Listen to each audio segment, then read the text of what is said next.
Meghan Markle was reportedly not able to land a particularly high-profile guest for her podcast. According to a new report from the Wall Street Journal, the Duchess of Sussex aimed to get Taylor Swift on her Spotify podcast Archetypes. Per the outlet, Meghan wrote her a personal letter asking her to come on, but the Lavendar Haze singer reportedly turned down the request through a representative. Access Hollywood has reached out to Taylor and Meghan's respective teams for comment. The Wall Street Journal report comes 1 week after it was announced that Spotify and Archewell Audio, Meghan and Prince Harry's podcasting company, had ended their collaboration. The company said in a joint statement earlier this month that they'd, quote, mutually agreed to part ways and are proud of the series we made together, referring to Archetypes. A representative for Spotify told NBC News that the split meant that Spotify would not pick up Archetypes for Season 2. Meghan launched the show last summer, and Season 1 featured interviews between her and stars like Serena Williams, Mariah Carey, Jamila Jamil, Issa Rae, and Mindy Kaling.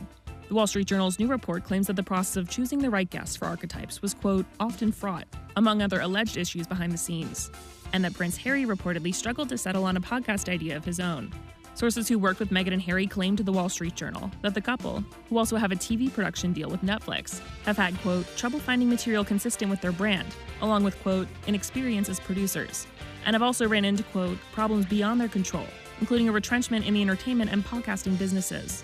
An Archewell spokesperson told the outlet, new companies often make changes in their startup phase, both with people and strategy, and we are no exception. We're more equipped, focused, and energized than ever before. Meghan and Harry struck their deals with Netflix and Spotify back in 2020, months after they stepped back from their roles as senior working royals and moved to the US. Harry recently returned to the UK for his father King Charles's coronation. DailyMail.com's Charlie Langston told Access Hollywood about his visit. His trip was incredibly quick. We are talking less than 29 hours in the UK. It really was a fly-in, fly-out situation. Interestingly, he flew commercial, so he's maybe starting to take on board all of that criticism about his decision to fly in private jets.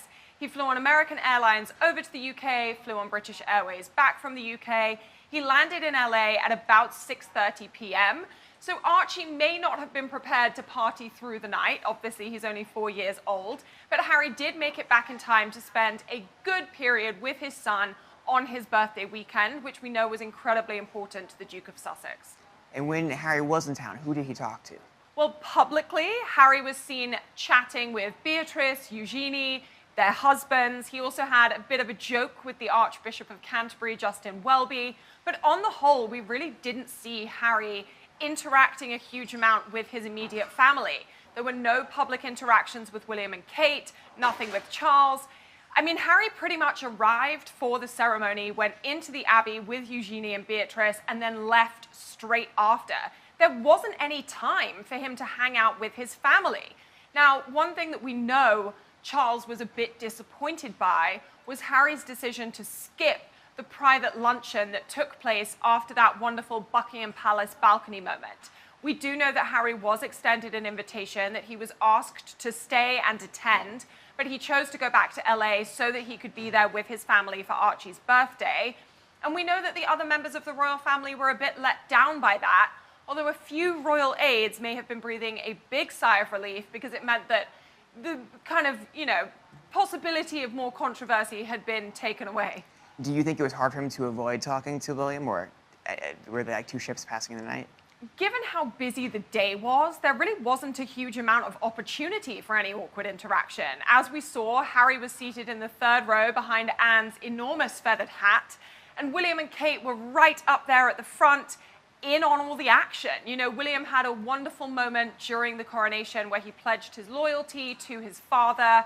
I think that must have been quite hard for Harry to watch, knowing that that is a role that he too was supposed to have taken on. But on the whole, there weren't any private gatherings before that Buckingham Palace luncheon that Harry chose to skip. So there wasn't really an opportunity for anyone to have a private conversation because all efforts, at least as far as Kate, William, the rest of the royal family were concerned, were focused entirely on ensuring that the coronation went off without a hitch.